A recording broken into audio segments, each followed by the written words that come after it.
আসসালামু আলাইকুম। কাচ্চি রান্না করার পর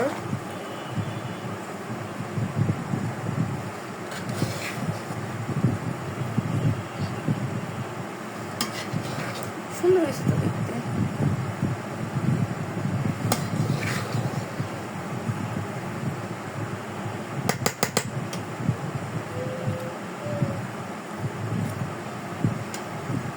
এই পাশ দিয়ে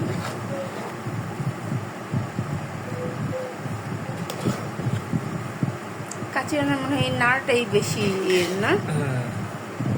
নাড়াটা এটা কাটতে হয় সুন্দর করে। এটা তো আচ্ছা। ইয়ের কারণে হাড়ি ছোট না আমাদের, একটু বড় হাড়ি হলে এক সাইডে কাইটে কেটে ওইগুলো উঠায়া এই মিটগুলো উঠায়া তারপরে তোমার ওই যে না, ভালো করে নাড়তে হবে। ইডিয়া লাটতে লাগলে এটা হয়ে গেছে। এমনিও সুন্দর হয়েছে, মাশাআল্লাহ হয়েছে।